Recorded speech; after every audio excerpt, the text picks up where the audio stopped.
against the Bucks on a 3-game winning streak, as you can see here. So here's the question. Have they figured it out? I'm as bullish on this Cavs team as I've been on them all year long. Even in the preseason, when I thought they looked pretty good in the preseason. They're playing defense, 40% shooting by their opponents over the last 4 games. Kyrie Irving, a guy who I have been out front on criticizing over the years, I have got to give him supreme compliments. He is showing remarkable effort on the defensive end. I don't want to get into X and O's here, but we know in basketball, most of the time in a half-court set, point guard gets picked. Almost all the time in Kyrie's career, he'd let himself get picked. The guy would get by and the team would break down. He's attacking that pick now, showing effort defensively. They're figuring out their rotations. They're going to figure it out more. One of the things that happened the other night, Andy Varejao missed the game with bruised ribs. Kevin Love had his best scoring game of the year. The reason? LeBron and Kyrie Irving are comfortable playing with Andy Varejao. So when it gets tight in the game, they run to Varejao's side for pick and rolls. The other day, Varejao's having the best offensive season of his career because of that. Yep. But Varejao's not a good offensive player. Kevin Love is now, he gets that. They were running plays for him. He has his highest scoring game of the year. So not only do I see him turning it around defensively, but I see him starting to figure it out. So now that Miami team, they went 8-7, then they went 9-8, then they went 21-1.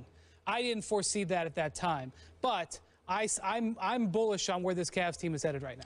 I'm going to wait and see. I'm impressed particularly with how they played against the Washington Wizards and ran over them the other night, because I believe the Washington Wizards to be a legitimate threat in the Eastern Conference. When Nene is healthy and on the court with Gortat, with Wall and Beal, I believe in that crew. And Paul Pierce is a leader and a champion that I think adds a lot to that squad.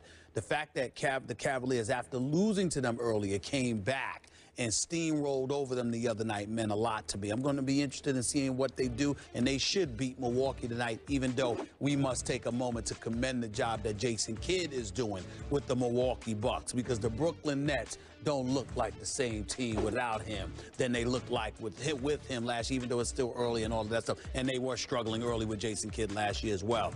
But I look at Cleveland, and the jury is still out on Love. He plays below the rim. He's physical, but doesn't seem as physical as he used to be in Minnesota. Seems to be pretty much a spot-up shooter. I know Blatt's raving about his defense, going to the X and O's, not getting into that too much. We all know that Blatt, with that Princeton offense and what he learned under Carroll for years ago, we know that he wants ball movement, he wants spacing, he wants the ball shifting quickly from one side of the floor to the other. He wants to create problems on the offensive end for his opponents that way. They weren't doing it early, they're doing it now. Let's see if it continues. I like what I'm seeing from Kyrie, just like you said. Kyrie's been very impressive. LeBron is amping it up now, just the same way he did after 15 games with Miami. Love is the question mark. I don't think Kyrie's a question mark. I don't think LeBron's a question mark. I think Love is the question mark here. Okay, my question mark for you is, are you suggesting that you're going to project the Wizards over the Cavaliers long term? No, I'm not saying that. I'm saying it's possible, though, Skip, that this year the Wizards could end up meeting the Cavs in the conference finals. I don't think that's a far-fetched scenario. Okay. All right. Now, back to our friend Brian. We do appreciate your insight, especially on the Cavaliers. Yeah. And Brian told me something before we started this topic, that you're fascinated by this team, right? Yeah, definitely. Much more so than you were the past couple of 3 Miami Heat teams. I was just trying to get through the regular season with that Heat team. I mean, it was just like they were tugging themselves through the regular season. They did that 27-game winning streak a few years ago that was fun. But this Cavs team, I can't wait to watch them every night. What's going on with them is fascinating. They're learning. It's almost like you're looking at a freshman in high school learning the game and getting better. I can't wait to watch them play the Bucks. I don't mind watching them on TV. I don't feel I necessarily need to be there. Not warm here? Is that TV. Okay. I like the Cavaliers on TV. In person, in Cleveland. Austin Carr. I could do it out there. I agree. I love Austin Carr. I could do it out there. I could watch them on TV. You realize these games are not counting because you're not there, so they don't count the standings. So you need to be there. Well, I got to make some trips. I've missed South Beach. I got to get there, and I'll be at the Garden Thursday night. Yeah. Okay. So back to Brian. A couple of topics we need to revisit with you. First of all, it appears LeBron is not doing the chalk toss anymore because of what? What changed? Honestly, I think he just forgot about it. Do you? He may go back to it.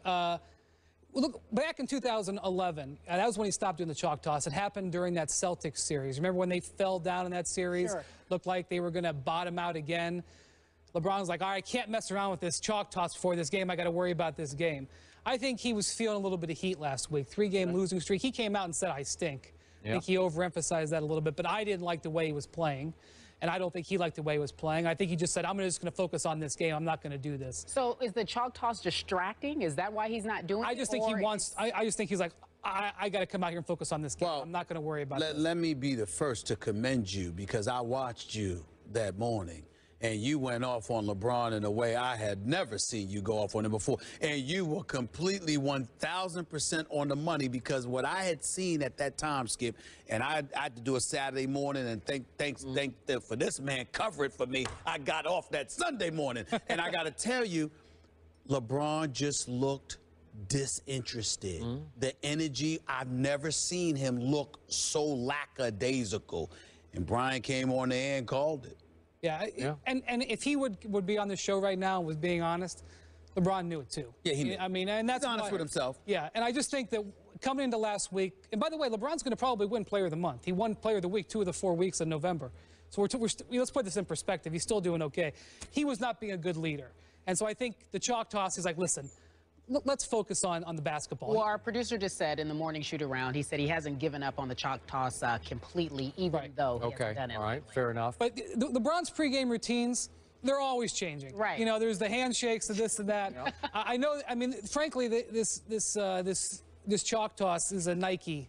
Sort of a Nike thing. I mean, he was going to do in the opener of the season. Nike passed out a whole bunch of you know, so things. It's branding he's making. I've never paid much attention to it. It never mattered to me. But fans love it. Yes, Stephen A. Fans love it. Well, he left it up to a Twitter vote, right? Whether he should do it. Well, let's just say that a whole bunch of little things have been cut and put in little bags. Right. For 20,000 people. They were already delivered sitting in boxes Branding. when he put out the Twitter vote. Okay, now back to an early report of yours. Was it after Portland or Utah? I'm forgetting, when Kyrie and LeBron had a little clash in the locker room after the game. Where is their relationship now? I think it's gotten better, but I am yet to be convinced that this marriage will last long term.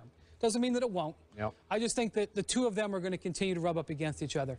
But I will be the first person to praise Kyrie Irving. Kyrie has given up the ball to LeBron. Basically, one of the things that turned this Cavs season around, I'm talking about this winning streak, but after that West Coast trip, LeBron took the ball. And, you know, he said, I'm going to control the offense, and Kyrie's going to be secondary. He's going to eat second. And Kyrie has gone along with that. I give him credit. Secondly, Kyrie is saying, if I'm giving up less effort on the offensive end, I need to pick up my effort on the defensive end. And he's done that. Not a bad Kyrie has, in the last 2 or 3 weeks, slid into the number 2 role, and he's accepted it. And that's a huge step forward. And what's happened is now Kyrie comes into the game when LeBron's sitting, and as soon as that happens, bam, the ball starts going up out of number 2's hands, which I'm fine with. If Kyrie is going to give the effort defensively and be a leader on that end, and to be honest with you, for a while, Kyrie was playing harder on defense than LeBron was. If he's going to be a leader on that end defensively, then when LeBron sits down, son, let her rip. Score your points. You got to also remember something about Kyrie Irving. This is just what I get from watching his personality. I haven't spoken to him about this, of course. But the thing about it is he's the type of guy, he's supremely confident in himself.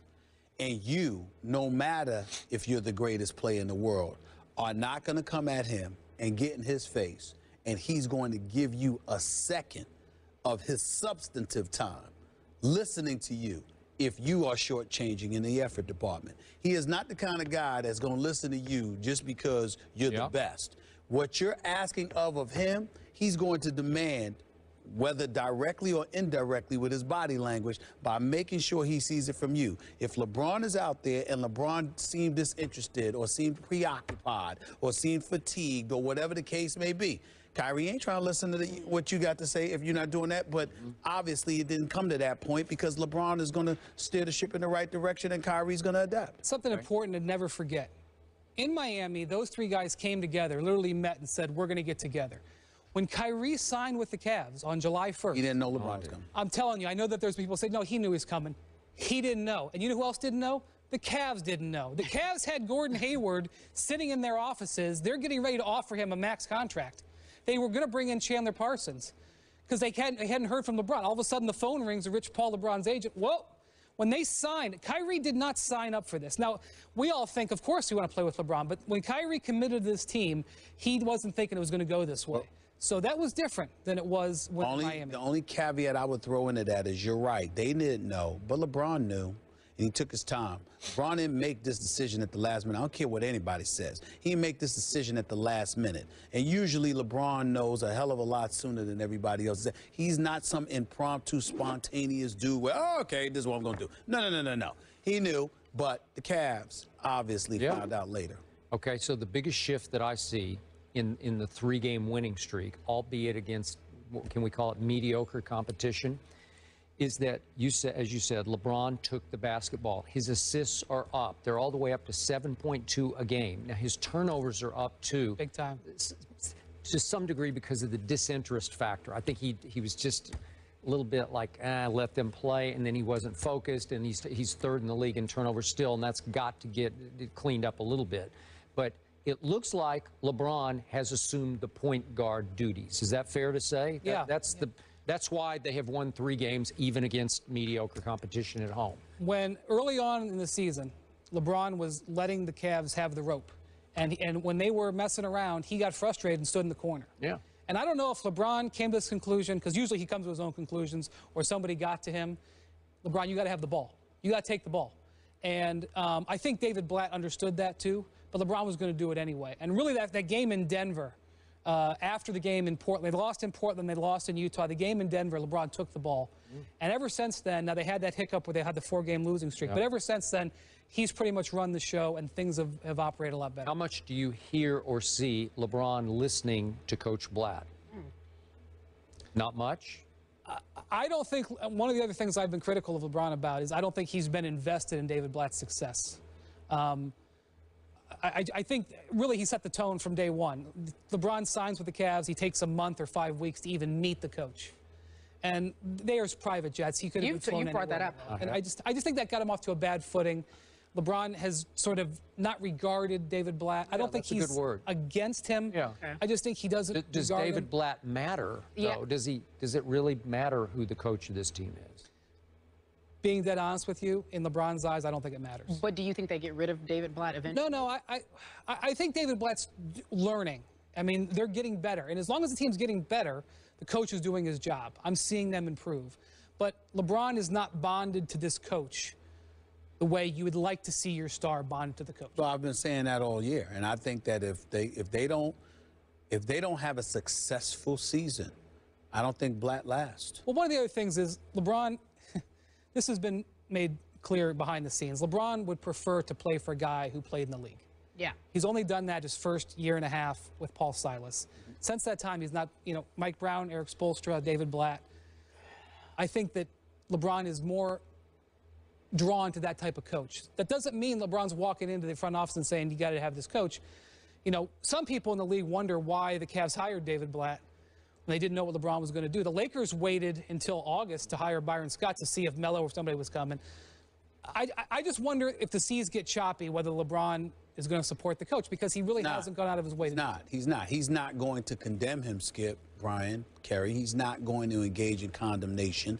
And because people who know basketball respect David Blatt, they believe he knows the game and he can coach. But I was talking to a couple of sources this weekend, and one of the things that I pointed out is that it's not just about, it's about being a leader of men. And I've said this on many occasions. Most coaches in the game know the X's and O's. The question is, can you galvanize a bunch of guys to rally around you and give max effort because they believe in you and what you're preaching? Can you be that guy that reaches the modern day player?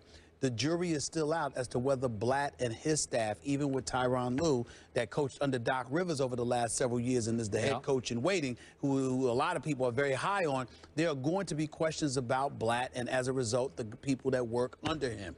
In the end, if you're LeBron James, I don't think you'll ever sit there and say, I want him out, or you'll condemn him. But what you won't do is you won't stand up and say, keep him, keep him, keep him. And if you don't do that, that's going to be tacit approval to get rid of him, and then we'll be looking for somebody else. Real quick question, just a quick answer. From what you've seen so far, Will this Cavs team